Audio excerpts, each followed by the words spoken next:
அரண்சை நேயர்களுக்கு வணக்கம். நான் மதன் உலகன். இன்றைய நமது சிறப்பு விருந்தினர் தோழர் சுமன் கவி அவர்கள். நிறைய விஷயங்கள் வாதிக்க இருக்கிறோம், அவரை வரவேற்கலாம். வணக்கம் தோழர். வணக்கம் தோழர். 2026 தேர்தல் அதுக்கான பேச்சுகள் ஆரம்பிச்சு விட்டது. அந்த தேர்தல் ஜுரம் இப்பவே ரொம்ப முன்னாடியே ஆரம்பிச்சிச்சு அப்படின்னு சொல்றாங்க. அது எதுல இருந்து ஆரம்பிக்குது அப்படின்னா, திருமாவர்கள் திமுக கூட்டணியில இருந்து விலக போகிறார், எடப்பாடிக்கு அழைப்பு விடுக்கிறார், சீமான் இவரை கூப்பிடுறார். இப்படி பல வகையில ஒரு டிமாண்ட் உள்ள ஒரு கட்சி விசிக்க. இப்போ அதுக்கான அழைப்புகள் வருது. இப்போ இவரும் போதை ஒழிப்பு மாநாடு நடத்துறேன் அப்படின்னு சொல்லி போறாரு. இதெல்லாம் வச்சு இந்த தேர்தல் ஜுரம் தொடங்கி விட்டது. எப்படி பார்க்குறீங்க திருமாவுடைய இந்த செயல்பாடுகள்? எடப்பாடிக்கு அழைப்பு விடுக்கிறாரா, எடப்பாடி இவருக்கு அழைப்பு விடுக்கிறாரா? எடப்பாடிக்கு இவரே அழைப்பு விடுவது. போதை ஒழிப்பு மாநாட்டில் யார் வேணா கலந்துக்கலாம். போதை ஒழிப்பு மாநாட்டில் கலந்துக்கிட்டதுக்கு அழைப்பு விடுத்ததுங்கிறது வேற. அதுக்கு திரும்பவே பதில் சொல்லியிருக்கிறாரு.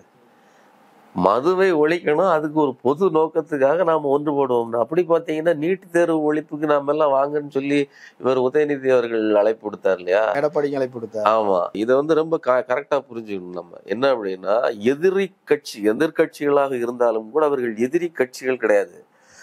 கருத்து ரீதியா ஒன்றுபட்டவர்களை கூப்பிடுவார்கள். இன்னொன்னு, தலைமையில் இருக்கக்கூடிய ஒரு ஒன்றிய அரசுக்கு சார்பால ஒரு விழாவுக்கு அவங்க ராஜ்நாத் சிங் கலந்துட்டு போறாரு.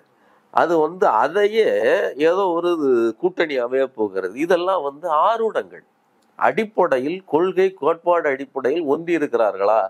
அப்படிப்பட்ட கூட்டணியாக மிக நீண்ட காலம் தொடர்ந்து கொண்டிருக்கிற ஒரே கூட்டணி இது. எனக்கு தெரிஞ்சு தமிழ்நாட்டு வரலாற்றிலேயே இது ஒரு நீண்ட கூட்டணி நான் சொல்லுவேன்.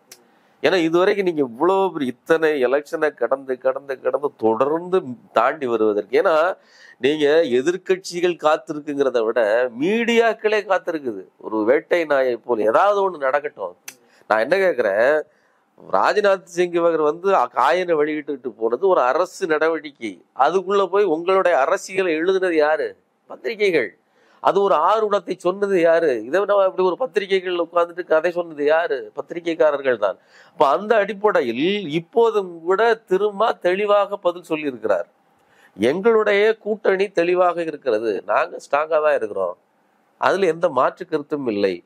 ஆனா எங்களுக்குன்னு இன்னும் சொல்றதா இருந்தா, கூடுதலா ஆளூர் ஷாநவாஸ் அவர் சொல்றாரு, கூட்டணி சார்ந்து இருந்தாலும் கூட, ஒரு கட்சியோடு நாங்கள் கூட்டணியில் இருந்தாலும் கூட எங்களது கொள்கைக்கான போராட்டத்தை நாங்கள் தொடர்ந்து நடத்தி கொண்டுதான் இருக்கிறோம். நீங்க வேங்கை வயலுக்கு எதிராக போராடியவர்கள் யார்? நாங்களும் கம்யூனிஸ்டும் தான். அதுல எந்த சமரசமும் பண்ணிக்கிட்டது இல்லையா? அதே மாதிரி இப்போ மது ஒழிப்புக்காக நாங்கள் போராடுகிறோம். அப்போ விஷயம் என்ன அப்படின்னா, ஒரு கொள்கைன்னு நீங்க வச்சிருக்கீங்கன்னா அதுக்காக போராடுவது. இன்னும் கூடுதலாக ஒரு முக்கியமான விஷயம், இந்த மதுவை ஒழிக்கணுங்கிறதுல மாற்று கருத்து திமுகவுக்கு இல்லை. ஆனா பிரச்சனை என்ன அப்படிங்கறத நீங்க நல்லா புரிஞ்சுங்க. ஓட் பாலிடிக்ஸ்ல மக்கள் ஓட்டு போடணும். ஓட்டு போடாம நீங்க எவ்வளவு கம்பு சுத்தினாலும் அது நிழல் சண்டையாக இருக்கும். கேள்வி என்னன்னா, அதுல சொல்லிடுறேன், திமுக அதிமுக இந்த ரெண்டோடையும் திருமாவர்கள் கூட்டணி வச்சிருக்கிறார். ரெண்டு கட்சியும் தான் 50 ஆண்டுகளாக ஆட்சியில இருக்குது. அவங்க மது இருக்கதான் செய்யுது.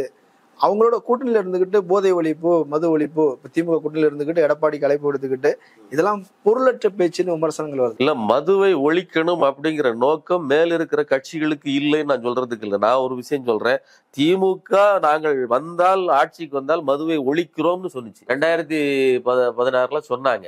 அதுக்கப்புறம் ஜெயலலிதா நாங்கள் படிப்படியாக மதுவை ஒழிப்போம்னு சொன்னாங்க. என்ன ஒரு வேடிக்கைன்னா, மொத்தமா ஒழிக்கிறத விட கொஞ்சம் கொஞ்சமானு சொல்றவங்க பரவாயில்லைன்னு நினைச்ச குடிமகன்கள் அவருக்கு ஆதரவு தெரிவிச்சிட்டாங்க. மிகப்பெரிய வெற்றியை அவர் பெற்றுட்டார். அப்போ ஒரு பெரிய வெற்றியை நகர்த்தி வைக்கிற ஒரு பொருளாக இந்த மது ஒழிப்பு இருக்குது. சோ மது ஒழிப்புன்னு சொன்னது அவருக்கு ஓட்டு விழலன்னு. நிச்சயமா அது ஒரு டேஞ்சர் போர்ஷன் மாதிரி. அதை நீங்க தொட்டீங்கன்னா ஷாக் அடிக்குது. இன்னொரு முக்கியமான விஷயத்தை நான் உங்களிடம் அழுத்தமா பேசணும். என்ன அப்படின்னா, மது ஒழிப்பு அப்படிங்கிறது வெகு மக்களின் பிரச்சனை கிடையாது. அது எலைட்டோட அதாவது நடுத்தர வர்க்கத்தினுடைய பேச்சு. பெரியார் இந்த விவகாரத்தில் ரொம்ப தெளிவா இருந்தார். அவர் என்ன சொன்னார், அவர் அனுபவத்துலதான் அதை கத்துக்கிட்டார். ரொம்ப முக்கியமானது, அவரு காந்தி மது ஒழிப்பை இது பண்ணும் போது 500 தென்னை மரங்களை வெட்டினார்னு ஒவ்வொரு பள்ளிக்கூட புத்தகத்திலையும் பெரியாரை பத்தி அறிமுக உரை வருது. ஆனா பின்னாடி சொல்றாரு, இந்த காந்தி சொன்னாருன்னு சொல்லி நான் இப்படியெல்லாம் முட்டாள்தனமா செயல்பட்டு இருக்கிறாரே அப்படிங்கிறாரு. அதே பெரியார் காங்கிரஸை விட்டு வெளியில வந்ததுக்கு அப்புறம் 1926 கூட தொடர்ந்து எவ்வளவு மது பாட்டில்கள் விற்கப்படுகிறது அப்படின்னு நீதி கட்சி ஆட்சியிலேயே அவர் குறை சொல்றாரு. இந்த மது பாட்டில்களை நீங்க மதுவை வந்து நாம் தடை பண்ணணும், கள் எத்தனை பாட்டில், மது எத்தனை, அதாவது சாராயம் எத்தனை பாட்டில்னா அன்னைய தேதிக்கு உள்ள கணக்கீடுகளை எல்லாம் புள்ளி விவரங்களோடு சொல்றாரு குடியரசுல. ஆனா பின்னாடி அதுக்கு தாண்டி அவர் அனுபவத்துல பார்க்கிறாரு, மதுவை தடை பண்ணா என்ன நடக்குது, காசு வச்சிருக்கவங்க லைசன்ஸ் வாங்கி குடிக்கிறான், பெரிய வெளிநாட்டு சரக்குகளை இறக்குமதி செய்து குடிக்கிறான். அப்போ மது ஒழிக்கப்பட வேண்டும்ங்கிறது யாருக்கு சொல்லப்படுதுன்னா சாதாரண மக்களுக்கு சொல்லப்படுகிறது. நீ மது குடிக்காத, நாங்க குடிப்போம், கழிப்போம், நாங்க ஜாலியா இருப்போம்ங்கிறதா இதனுடைய பொருளா இருக்குது. சரிங்களா? அதனால இதை புரிஞ்சுக்கிட்டு என்ன சொல்றாரு அப்படின்னா, இது சமூகத்தில் மக்களுக்கு தேவையானது ஒன்றா இருக்குது. இன்னொன்று, கள்ளச்சார சாவுகள் ஆமா, சாராய சாவுகள் அதிகமாகுது. இதையெல்லாம் பிராக்டிக்கலா பாக்குறாரு. நீங்க குஜராத்ல மது ஒழிப்புங்கிறாங்க, அங்க மது கள்ள மார்க்கெட்ல மாறாக ஓடுகிறது. அது எலெக்ஷன்ல கூட அதிகமா சாராயம் பிடிபட்டது குஜராத்ல தான். ஆமா, அது போகவுமே கள்ளச்சாராய பிரச்சனை. அதனால அதாவது அந்த அளவீடுகள் மாறி போய் இறப்பது அங்கதான் அதிகம். நாம இப்போ இவ்வளவு மது எல்லாம் இருந்தும் கூட இங்க கள்ளச்சாராயம் கள்ளக்குறிச்சியில் நடக்கு அப்படிங்கிறது வந்து மது இங்க போதை வளர்ந்து விட்டது, அதனால் இவர்கள் குடிக்கிறார். அப்படி இல்லை, இல்லாமல் இருந்தால் இதை விட மோசமாக அதிகமாக இவர்களை காய்ச்சுவார்கள். வீட்டுக்கு வீடு குக்கர்ல காய்ச்சுகிற வேலை நடக்கும். இன்னைக்கு யூடியூப்ல எதுக்கு வேணாலும் நீங்க டுட்டோரியல் கிடைக்குது. அதனால நாம வந்து இந்த விஷயத்தை, ஏன்னா மேலை நாடுகள் எல்லா விஷயத்திலும் அனுபவப்பட்டுத்தான் வருகிறது. எந்த வெளிநாட்டுல நீங்க அமெரிக்கா எடுத்துக்கங்க, இங்கிலாந்து, பிரான்ஸ், எல்லா நாட்டிலையும் இது பிரச்சனையா இருந்திருக்கு. ஒண்ணு குடிச்சிட்டு சண்டை போடுறான், அது சமூக பிரச்சனையாகுது. குடிக்காம நிறுத்திட்டோம்னா அவன் கள்ளச்சாராயத்தை குடிச்சு செத்து போறான். இப்ப ரெண்டுக்கும் மத்தியில நாம என்ன பண்றதுங்கிற இந்த பிரச்சனை எல்லா நாடுகளிலும் இருக்குது. ஆனா அவர்கள் அதற்கு சரியான தீர்வு என்பது மெல்ல மெல்ல அதை மெயின்டைன் பண்றதுங்கிற அடிப்படையில தான் வச்சிருக்காங்க. நாம் அதனால முற்றிலுமாக ஒழிப்பது என்பது புத்திசாலித்தனமான தீர்வான்னு கேட்டீங்கன்னா, பெரியார் அடிப்படையில் சொல்றதா இருந்தா இது முக்கியமான பிரச்சனை அல்ல. அதுதான் இப்ப அந்த அடிப்படையில திருமாவளவன் பொறுத்தவரை அவர் கட்சிக்கான கொள்கையை வகுத்து வைத்திருக்கிறார். அவர் போராடுறார். திமுகவுக்கு அந்த கட்சி கொள்கை அது இருக்குது. என்னுடைய கருத்தை தான் நான் சொல்றேன், இது சரியா தவறான்னு சொல்லிட்டு. ஆனா நான் வந்து நாளைக்கு வந்து நாங்களே படிப்படியாக குறைக்கிறோம்னு முதல்வர் சொல்றாரு. இன்னும் கூடுதலா ஜெயலலிதாவும் அதை செய்தார். ஒரு வாக்குறுதி கொடுத்தாச்சு இல்லையா, அதனால குறைக்கணும்னு செஞ்சாங்க. பிற்பாடு மறுபடியும் கூட்டிட்டாங்க. ஆனா இந்த அரசு அப்படி கிடையாது. எவ்வளவுக்கு எவ்வளவு குறைக்க முடியுமோ, எவ்வளவுக்கு எவ்வளவு இடைவெளியை கூட்ட முடியுமோ, ரொம்ப தூரத்துல போய் வாங்குறதுக்கான வாய்ப்புகளை ஏற்படுத்துகிறார்கள். சோ இதெல்லாம் இங்க நடந்து. ஆமா, அதனால முற்றிலுமா, அதாவது இன்னொரு முக்கியமான விஷயத்தையும் சொல்றேன். இவங்க வந்து இந்த கீழே இருக்கக்கூடிய கமெண்ட் அடிக்கிறவர்களுக்கு வந்து எந்த பொறுப்போ இல்லைன்னா அது எந்த தரவும் கையில் கிடையாது. அரசுக்கு வருகிற மொத்த வருமானத்தில் 2.3% தான் அதுல இருந்து வருது.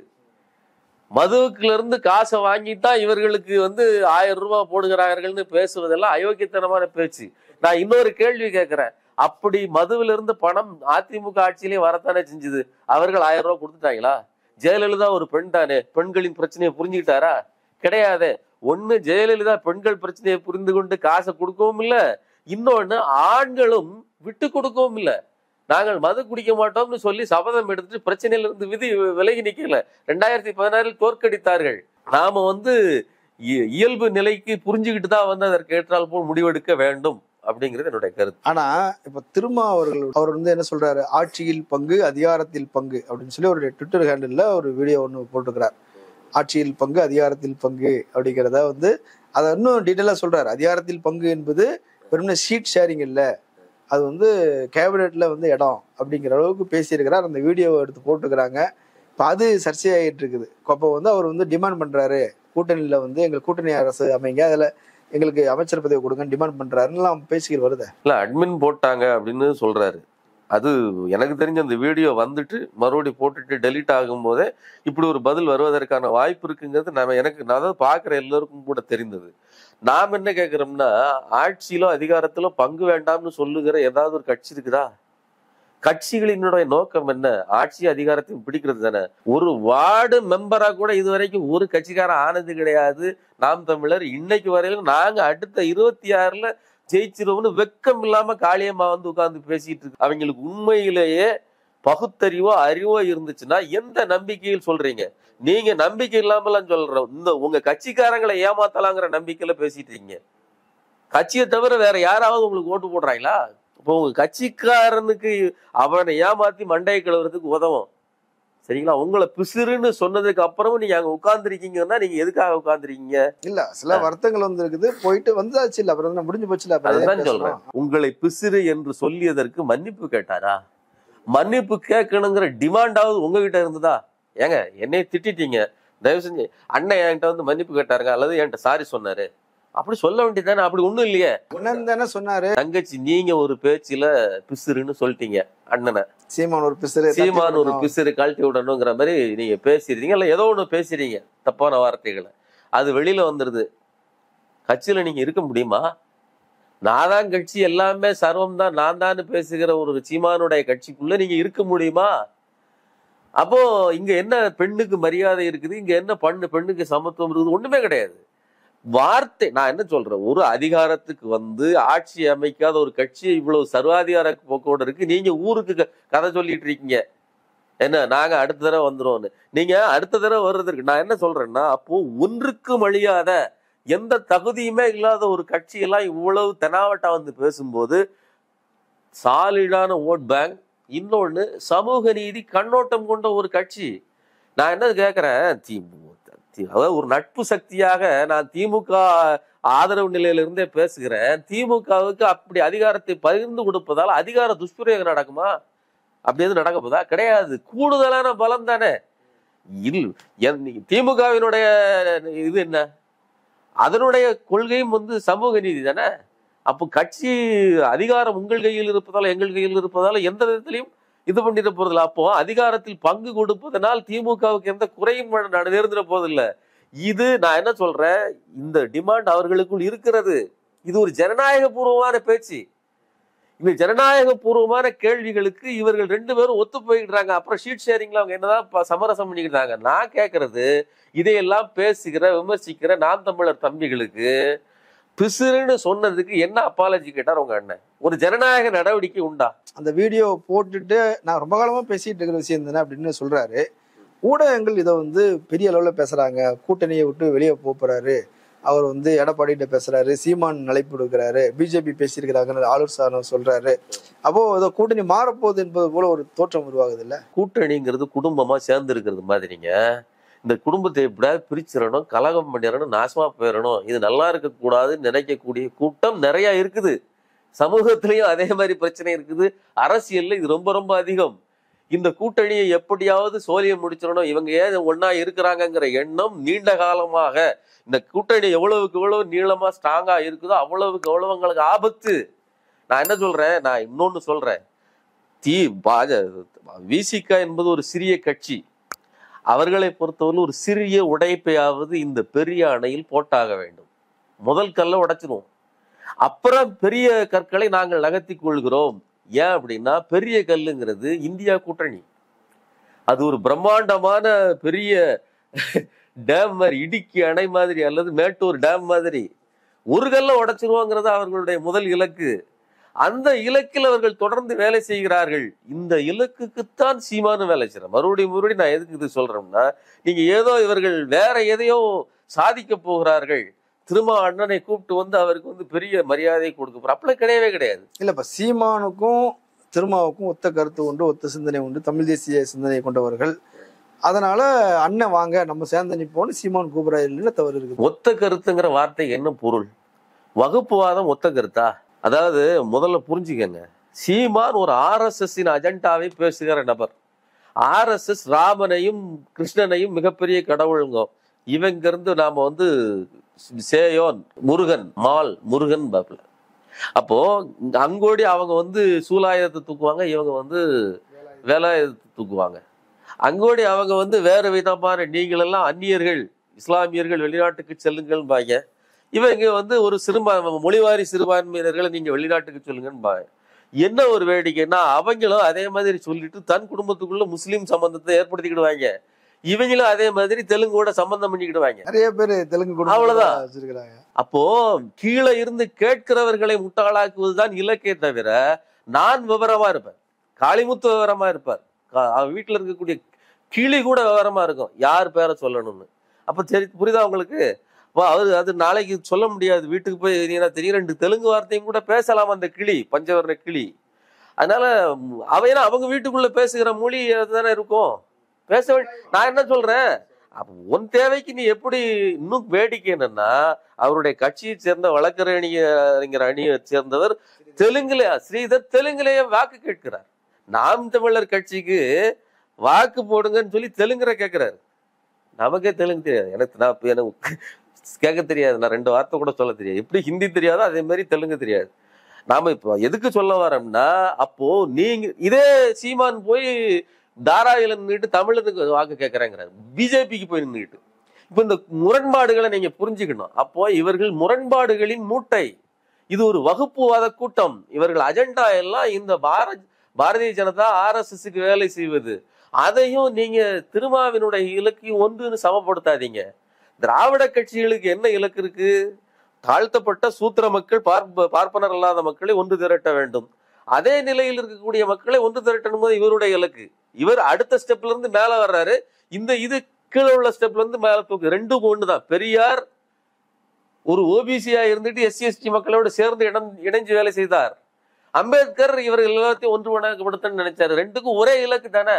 அதே வேலையைத்தான் திராவிட கட்சியும் செய்கிறது, திருமாவும் செய்கிறார். திரும்ப அம்பேத்கரின் அடையாளமாக இருக்கிறார். இங்கே பெரியாரின் ஆட்சி நடந்து கொண்டிருக்கிறது. இதுதானே ஒரு கொள்கை கூட்டணி. இதுக்கு மேல என்ன கொள்கை விளக்கம் தேவைப்படுகிறது?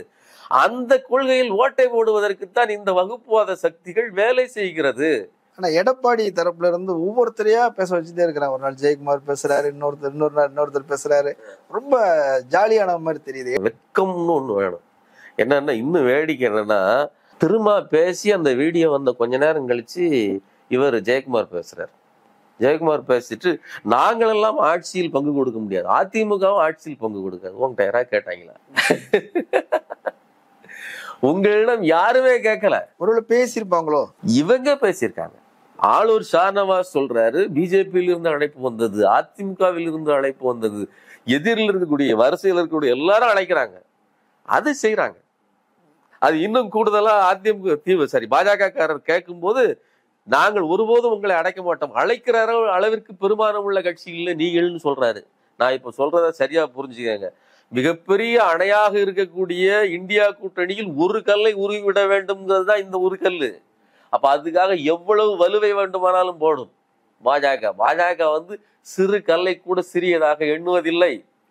அதனால முழு வலுவோடு பயன்படுத்துவார்கள். அத்தனை ரத கஜ துரக பதாதிகள் அத்தனையும் பயன்படுத்தியும் கூட தங்களது ராஜதந்திரங்கள் அத்தனையும் தோற்றுவிட்டது. அப்படிங்கிற நிலைமையில்தான் திருமாவினுடைய விசிக கட்சியும் திமுக இந்த அலையன்ஸ் இருக்குது. அதை உடைக்கிறதுக்காக இவர்கள் பேசி பார்க்கிறார்கள். இன்னும் கூடுதலாக அதிமுகவின் பரிதாபமான நிலைமை என்ன அப்படின்னா, அதிமுகவோடு கூட்டணி என்ற வார்த்தையே சொல்லாத போது நாங்க உங்களுக்கு ஆட்சியில் பங்கு தர மாட்டோம்னு பேசுறது ஒரு நகைப்புக்குரிய, அல்லது அவர்கள் அழைத்து விட மாட்டார்களா அப்படின்னு ஏங்கி கிடக்கிற ஒரு வறிய நிலையை காட்டுகிறது. இல்ல, அவங்க ஆட்சிக்கு வர தகுதியுடைய கட்சியா இருக்கு, ஆட்சியில இருந்த கட்சி தானே அவங்க.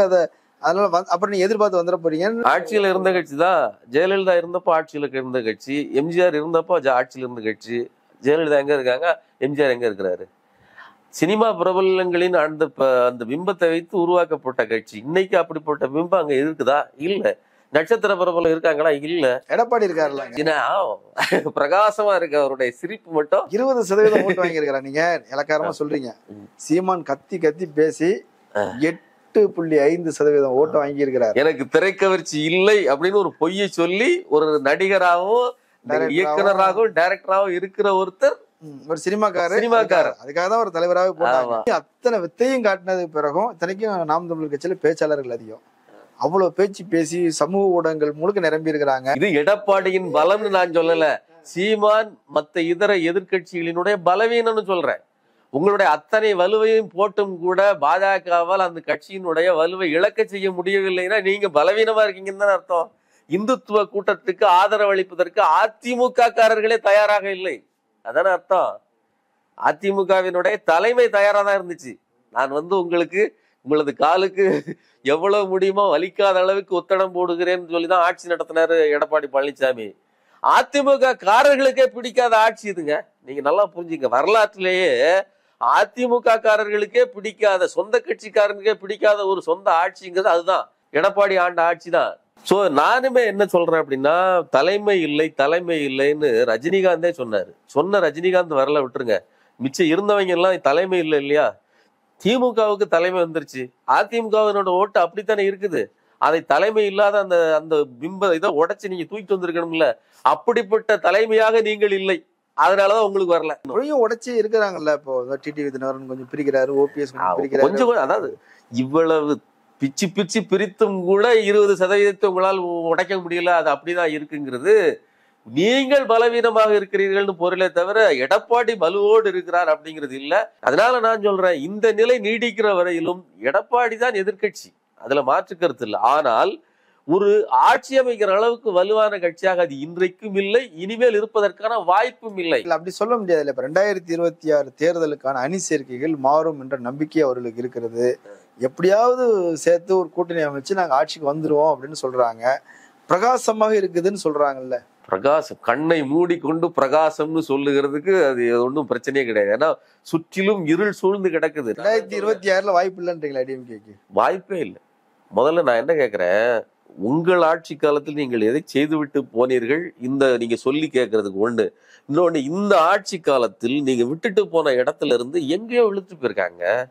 2300 ஆண்டர்பிரனர்ஸ், புதிய தொழில் முனைவோர் இருந்தாங்க நீங்க விட்டுட்டு போன இடத்துல. இன்னைக்கு 8465 ஆண்டர்பிரனர்ஸ், புதிய தொழில் முனைவோரை உருவாக்கி இருக்கிறது. நீங்க தொழில் முனைவோர்னா யாரு? தமிழ்நாட்டில் இருந்து புதிதாக தொழில் முனைவோர்னா யாரு? அது எம்எஸ்எம்இ செக்டாரா இருக்கலாம், இல்ல ஐடி துறையா இருக்கலாம்.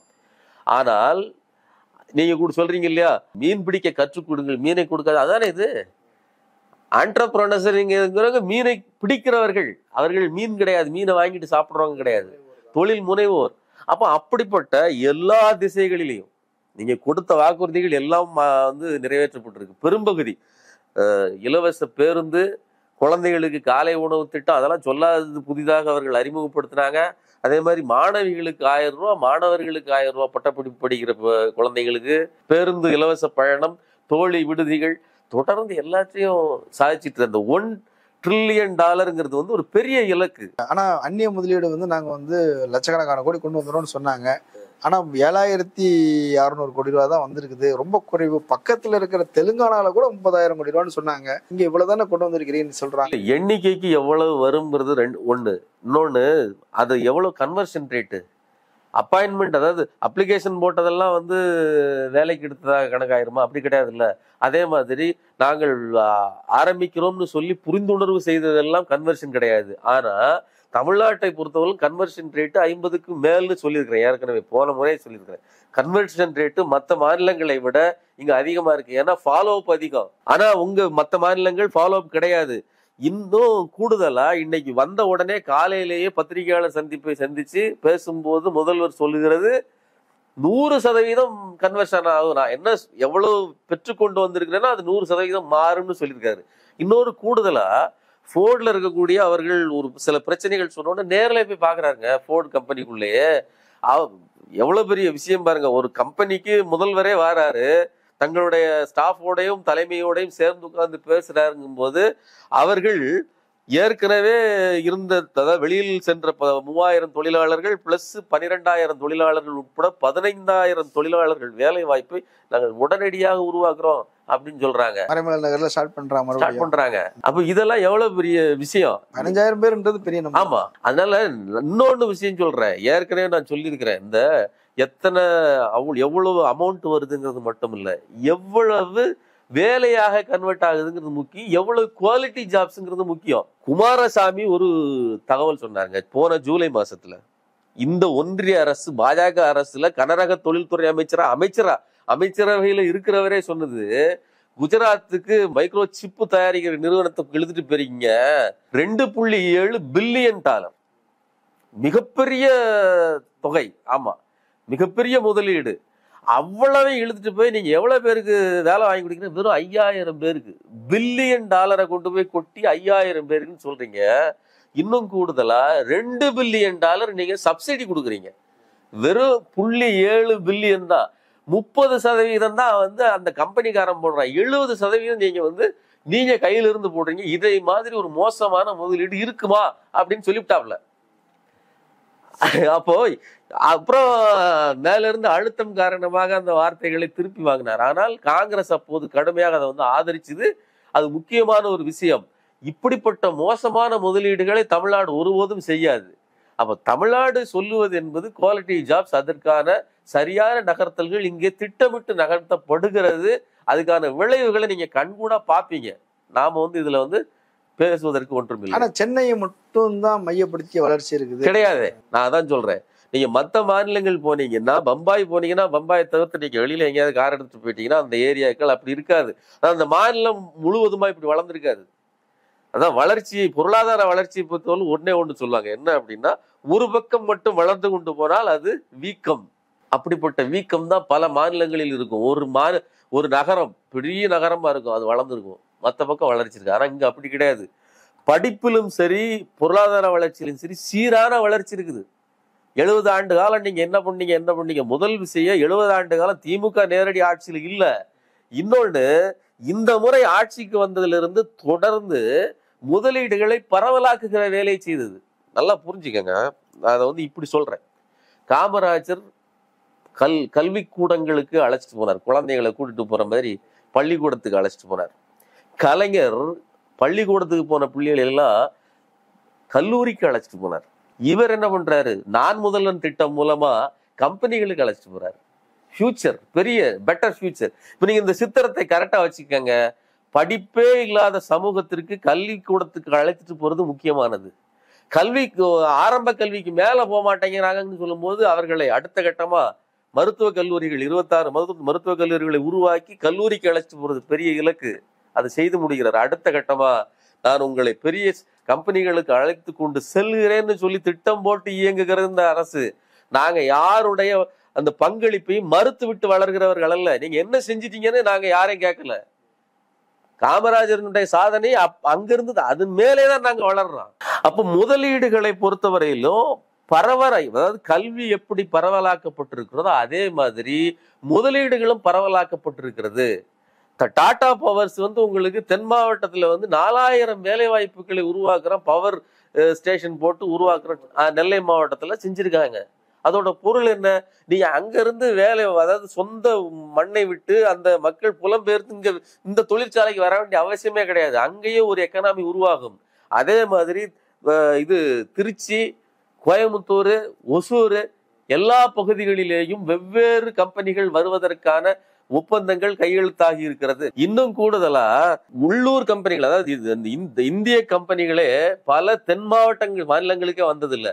அப்படி முதலாக தென் மாநிலங்களுக்கு வருகிற ஒரு கம்பெனி டாபர் கம்பெனி. அந்த டாபர் கம்பெனியினுடைய தலைமையகத்தை இங்க முதல்ல திறக்கிறதுக்கு திண்டிவனத்துலதான் திறக்கிறதுக்கு இது பண்ணிருக்காங்க. நான் எதுக்கு சொல்றேன் அப்படின்னா, போன முறை விமர்சிச்சவரு நம்ம தைலாபுரம் தோட்டத்தில் இருந்து கொண்டு ட்விட்டர் கருத்துக்களை சொல்லுகிற அன்புமணி, அவருக்கு இந்த தகவலாம் தெரியும். ஏன்னா திண்டிவனம் பகுதியில தான் தைலாபுரம் வருது. சரிங்களா?